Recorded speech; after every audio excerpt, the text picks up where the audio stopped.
fascinating and ever-changing world of agriculture.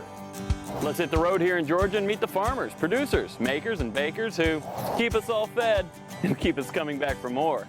Straight ahead at the Fork in the Road.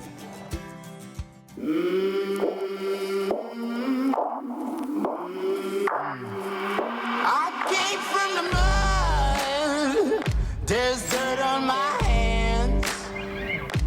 Strong like a tree, there's roots where I stand.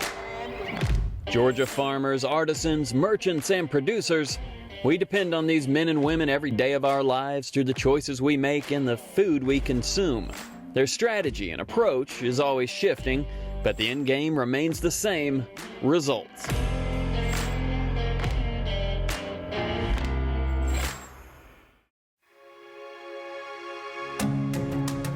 The prospect of gold in these hills back in 1829 brought droves of fortune seekers to this scenic region of North Georgia. Prior to the 1849 gold rush out west, stories of these golden olden days are plentiful, and locals love to share the tales. But today, this shining city in Lumpkin County, Georgia is rich in so many other ways. We begin this journey through Dahlonega and the Golden Hills of Lumpkin County at a historic home at the edge of the UNG campus, where a community is growing something quite special. There's something happening here, and what it is exactly clear. A group consisting of professors, students, and community leaders working together to feed, teach, and carry on traditions. A mission here in Dahlonega known as Hometown Harvest. In the summer of 19, Dr. Patterson and his wife and little boy were helping us with summer meal delivery in the school system. And the question was posed, if they had a surplus of tomatoes and nothing to do with them, could we take them and use them for the students? And I was delighted to hear that. We would be more than happy to take locally grown tomatoes or any other produce item to serve the students in Lumpkin County schools. This historic home, known as the Vickery House, is the setting. Located on the edge of the University of North Georgia, a campus visually defined by its iconic gold spire, this comforting setting, with an amazing 1830s gold rush era cabin in the backyard, serves as a home base for the Hometown Harvest Group to expand their mission and achieve their vision. I sort of co-manage the gardens around here, and there are several objectives with them. The first one is teaching college students how to garden. The second one is providing food for the community, both within UNG and outside of UNG. The third one is managing an heirloom seed bank. These are seeds that are native to Appalachia, cross-pollination, how we're trying to avoid diluting those original Appalachian seeds. All 4 seasons there's a garden here that is available to students and faculty and everyone else. We have a lot of students that come in from different majors. A lot of the volunteers, they have this unrefined passion for it, whether it's seed starting or harvesting or just playing in the dirt and getting outside and interacting with one another. It's more based off of their curiosity. So we get more of a diverse group of students who are really interested in what the garden can provide for them. And beyond teaching, learning, and carrying on traditions, the mission gives back and provides to the community in ways beyond the goods from the garden. We have a room in this house that has soups, canned meats, all those kinds of things, stuff in the refrigerator and the freezer. We just let kids come and take what they need.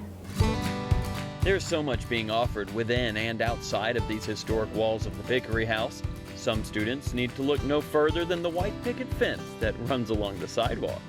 These are all thornless blackberries that we got from the Georgia Mountain Master Gardeners. They donated the plant, so lots of students come, and as they're passing through, they'll grab blackberries and eat them off the vine or take them home or do whatever they want to with them. That's the biggest one I could find. Yeah, perfect. It's huge, huh? Oh, good, huh? Yeah. Dr. Patterson and the gardening team are working hard to make this cost-effective and sustainable, using science, technology, and creativity to make it all work. So over the past 2 years, I don't think we've used a drop of city or county water. We basically hook a hose up down here, and then we have soaker hoses running through all of the beds and down the center, and it waters everything. This whole row is tomato plants. These specific types of tomatoes were picked out by the Lumpkin County school system as things that kids like to taste test. And so a lot of them are these small cherry tomatoes. The goal is for them to come and gather multiple things to make meals. And so the Hometown Harvest program has actually started publishing recipes to do with our vegetables here on our social media. And that seems to be a really great way to connect with students.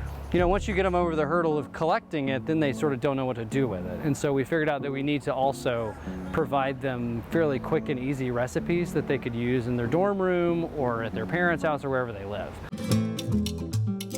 And while everything seems perfect around here when it comes to bringing a community together for a good cause, there's one community member, or should I say members, that just don't play by the rules.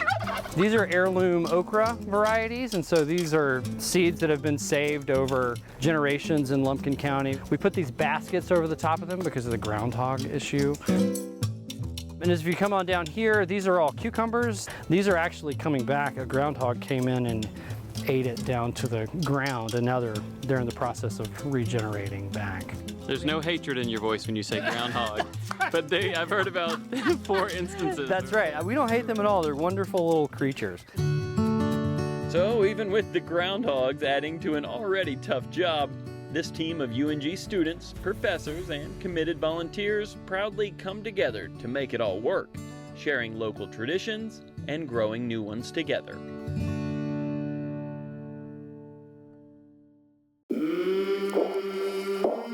We continue our exploration of Dahlonega, Georgia, a few miles from the downtown square, where the hills appear a bit more purple than gold.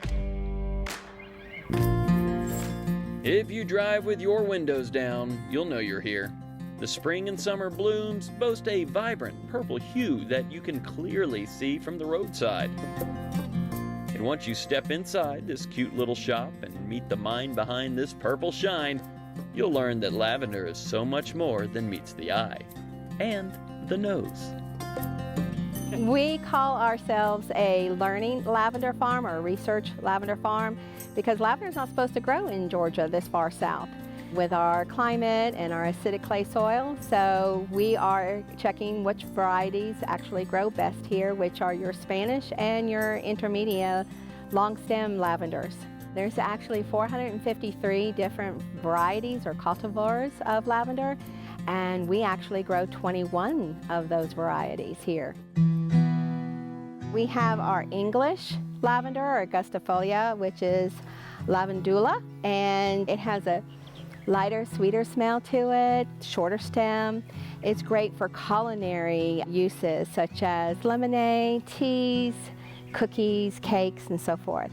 Then we have our long stem lavender, which is the hybrid intermediates, and it has high in camphor, so that's what gives you that wonderful, strong lavender scent that everybody seeks.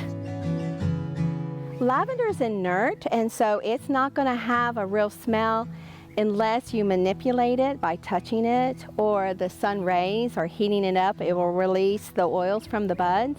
That's why they're great in the bathroom when you're taking a hot shower. It'll make it smell really good, like a spa inside. Or in your kitchen when you're cooking, it helps to disinfect. Actually, lavender is an antiseptic and antifungal. So it's so good as a health benefit. But we also, when we debud the lavender and just have the stems, those are great for fire starters because you can throw them in a fire pit and it keeps mosquitoes away. And in the wintertime, they're a great air freshener. You know, if you have a fireplace, kind of put it up above your mantle and it'll make the whole room smell so much better. It's pretty fascinating to see this setup.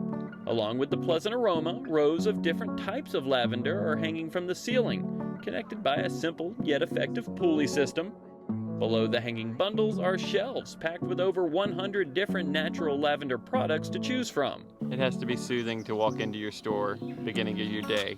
We hear everybody when they walk in the front door, they go, ah, that sigh of just amazing scent that they can smell. Yeah, some farmers have a different smelling office. We have everything from sachets to lotions, bath salts, shampoo, conditioner. It's 100 different items. We also do baby products and men's products, bath bombs. You can wander around the gardens, take pictures. We're open to the public, even though this is actually our home property. We wanted a peaceful place for people to come and enjoy and just relax. They can picnic here. You can also, you pick in June and take some fresh lavender home. And you don't pick, you clip. You clip, right, and there's a special place to cut or clip the lavender at, right above the second stem. You cut too far, you can kill the plant. And even though varieties of lavender are the primary crop on this farm, there are other buds blooming. These are actually heirloom seeds from Thomas Jefferson's garden in Monticello. We also have all kinds of different flowers. We have David Austin roses. We have our zinnias, which are real popular, and we also have our dahlias down there that my husband David started because he remembers times with his grandmother on their farm helping her with her dahlias.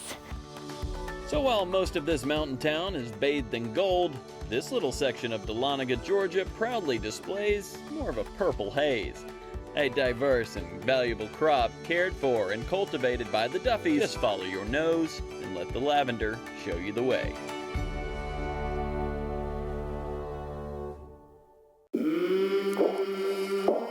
About 10 miles north of Red Oak lies a room full of barrels and a team full of talent. Time to check out the spirits that flow along Dahlonega's Big Creek. It takes a few years for these beautifully crafted barrels to do their magic. An art form that has been tinkered with since the 18th century, and Emily Ponder and the folks here at Big Creek Distilling Company in Dahlonega have done their research, put in the hours, and are off to a tasty start with their barrel-aged bourbon and specially crafted gin. Big Creek Distilling Company is a family-owned and operated business. We love that we get to be a part of Dahlonega's rich history and hopefully add our own twist and name to it. Big Creek Distilling Company distills a variety of spirits. We distill our 5-year-old bourbon that is a 75% corn with a 15% wheat and 10% malted barley blend. We also distill a local Georgia seasonal gin that has a more botanical taste than it does a pine tree or cedar traditional gin. We also distill a moonshine as well as brandy and currently some rye that we're working on. That's so neat, the moonshine. You know, we're in the mountains. May as well do it because it's legal now. Absolutely. All right, I see new barrels, I see older barrels, and these are actually made in Georgia. Absolutely. All barrels that contain bourbon have to be a white oak barrel. And so these are white oak trees that have been grown in Georgia and then milled and made into a barrel in Gainesville, Georgia. Nice, they're so classic. Now, these are quite different up here. They've been doing some work. Yes. So these barrels here are a little bit older. They're about 5 years old that have been aging bourbon for 5 years. We've got 30,000 gallons of bourbon here in the distillery. These have a little bit more character to them because the way that bourbon actually gets their color is that it moves in and out of the barrel. The barrel actually is breathing. When it gets a little bit warmer, it lets the bourbon pass through and get some of that caramelization. And when it gets colder, it shrinks in and really retains all the bourbon inside. We're actually working on something that's very unique to our distillery. We're doing a barrel-aged gin. So some of these barrels, I think actually this one right here, has some gin that we've put in there to get some of that caramelization from a used bourbon barrel and give it some color and some sweetness to it. That's fun, so you can kind of experiment. Oh It's yeah. your business, right? Absolutely. That's the best part about a distillery that you own is that you get the opportunity to do whatever you want, making new flavors and new blends and testing things out inside these awesome barrels. That's cool. That may be the second best part. The best part might be what's going on right here. Oh yeah. So you just pop that out right there. Can I smell it? Oh yeah. Can you smell that? Oh my God. I know. Yes, that is beautiful. You get some of that caramel, some of that vanilla essence that's been soaked up from the charred barrel. So this is where the magic happens. These are our 2 copper stills that were custom made by Vendome Still Company. And this is our 750-gallon still. That's where we make our big bulk batches of our bourbon. And on our 500-gallon still is where we'll run our smaller batches such as our moonshine, our rye, and sometimes even our gin. And there's another smell. I smell the bourbon, I smell the moonshine, I smell lavender. Lavender, yes. Okay, what's the role of the lavender? This is our beautiful English lavender that is grown right here in Dahlonega, Georgia by Red Oak Farms. And we use their lavender in collaboration with 5 other botanicals that we source here in Georgia for our Georgia seasonal gin. Do you taste the lavender? Do you smell it? Is it both? So our gin has that classic juniper smell and taste to it, but then on that back end you get a little bit of that orange, a little bit of that coriander, and most certainly our lavender. It's really neat because the bourbon ages in the barrel. That's where the work's getting done. The gin is a little different. So our gin is fractionally distilled, which means we distill each botanical individually in order to really get that pungent flavor out of each botanical that goes into our gin. And then Augustus or my brother will blend it all together and make our gin as one whole. It's been fun so far, just making everything and experimenting with different flavors and blends that we do. And I'm excited to see where Lee and Augustus take us. All right, so we're gonna have a little sample here. I see Augustus coming. He's got some goods. It's the aged gin. It's been aging for 2 months. 2 months. Oh, yeah. So Oh, that's very smooth. So the colors are so different. So you can see here that we've got a slight variation in color. In our barreled gin, we've got some of that sweet yellowness that's coming from our bourbon barrels. The barrel imparts that color just like it does to the bourbon. Oh, this is special. Oh yeah. Haven't had anything like that. You taste all those florals. Oh, that's really. The bourbon, Yeah. caramel. Yeah, it's almost like an in-between bourbon gin. Oh, Augustus. Yeah. Yeah. I'm excited mainly because of this. What is this? Yes, so this is a copper whiskey thief. Thief. So you are stealing it. We're stealing Okay, the okay. bourbon out right now. All right. Well, let's steal it. This is exciting. I'll take that back off. And so what you're gonna do is just stick the thief down into where the bung was, cover your thumb over that hole, and out comes the bourbon. We'll give you a big taste today. Fine. It's past noon. Oh, perfect. It's 5 o'clock somewhere. Yes. This is our Georgia Straight bourbon whiskey made in-house, distilled on our 500-gallon copper still made by Vendome, of course. And that's what makes it taste so good. Oh, it's smooth. Wakes you up too. Oh, yeah. Yeah, it hits here, not here. Well, no, now I'm tasting the oak.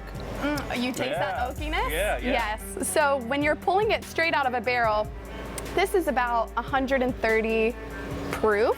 Okay. So this is some hot bourbon right now. But once you proof it down, you'll get a little bit more of that flavor, some of that vanilla essence. And Yeah. right now we're getting a lot of oak, a lot of heat, but we're tasting a lot of that Georgia dent corn and some of that malted barley that we get. The fact I can sip on 130 proof is pretty, says a lot for the smoothness of it.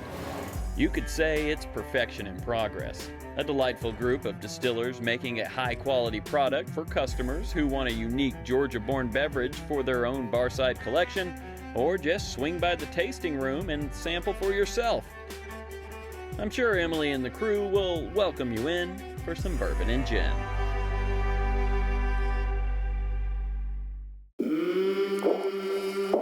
Less than a mile from Big Creek, off a road known as Blueberry Hill, lies a mountain resort blanketed with rows of grapevines and is home to a unique pink-coated chef.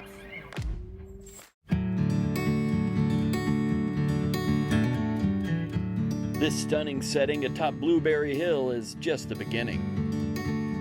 The view from the top will draw you in, and when you get to the top, you'll want to stay a while. Whether you enjoy a glass of wine in the garden, take a stroll along these forest trails, or settle down for a memorable dining experience, one thing's for sure, you'll be happy you did. And this talented Georgia chef may be much of the reason why. This location, it's got to be great to come into work and be on this mountaintop. It's kind of a dream come true. I enjoy a lot of mornings out on the front porch when I'm getting ready and setting up my prep list for the day, and I'll sit down and have a cup of coffee and just take in that view. We have walking trails. I think it's 1.6 miles is the walking trail that goes around the property. We've got fire pits throughout the property, and a big part of it is the food. A lot of people come here specifically for the food and that quiet getaway. Only an hour to an hour and a half, depending on where you're coming from, away from Atlanta. So it's a great weekend spot for people to come up to and take it in, and we're smack dab in the middle of the Dahlonega Plateau, which means we're surrounded by wineries, and what's better than that? Chef Madeline has made a name for herself through social media as the barbecue-smoking blonde chef. She's got quite a niche there for sure, but her talents go well beyond the slow-smoking embers of the outdoor grill. She has a love for local farmers and purveyors, as I witnessed when these multicolored mushrooms were delivered right to the back door of the kitchen. Every single one of my restaurants is different. This one is my baby. I call it upscale rustic. I take a lot of comfort flavors and traditional foods that people can recognize really easily, and then I just put my twist on it. I'm not from the South, but I love this place. And I fell in love with the Georgia people and the Georgia food and the culture that's down here, bringing joy and creating memories with people through my food. I've got my Georgia olive oil. This is my favorite stuff, I love it. Farmers and fishermen, every once in a while, they'll carry these big old dry age ones. You can get 30 days, 60 days. I'm gonna go ahead and make a little appetizer right now. This is Georgia honey, and I've just got a bottle of sriracha here. I give it like a sweet heat. The key is to not get too much of the sauce on here so they don't get soggy, because that's the worst, is soggy Brussels sprouts. So this is my red wine cured salmon. You want these pieces to be like almost paper thin. This is my Georgia peach puree. I got the peaches that I made this with from the farmer's market. It's J. Moore Farms. I'm gonna give you a little chef schmear. I've got some creme fraiche that I'm gonna do on this as well. This is actually homemade. Whenever I do this dish, I try to match whatever wood I'm using to the flavors in general that I'm pulling out of this. So we're basically smoking our salmon without having to actually smoke it. The best part of this is the interactive dining. So your server brings it over the table, dome full of smoke, they lift it, you get the aromatics, so you start basically eating with your nose before you get to the rest of the meal. So these are beautiful Georgia-grown mushrooms. The couple that grows these, they're based out of Athens. This is a lion's mane mushroom. I'm actually gonna go ahead and just cook this whole chunk like it's a little steak, and I'm gonna decorate my, my tomahawk with it. I have a love of fingerling potatoes.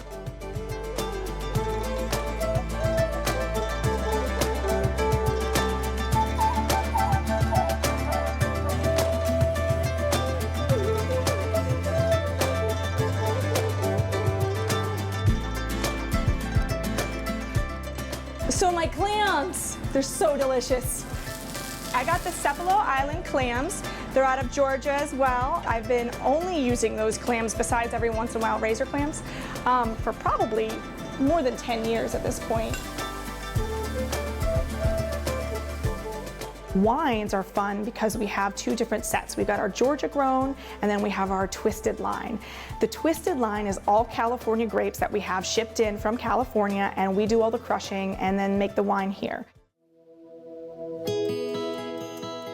I want to do farm to table. I want to use Georgia grown products, work with Georgia farmers, including for all my meats and things like that. We've got over 60 acres on this property. I can set up gardens, I can set things up. I've only been here for a year and a half, so we're only getting started. You know, one day I want to be like the Yountville. You know, like you're in Napa and you go out to Yountville to get that fine dining experience. I want to try to do that here.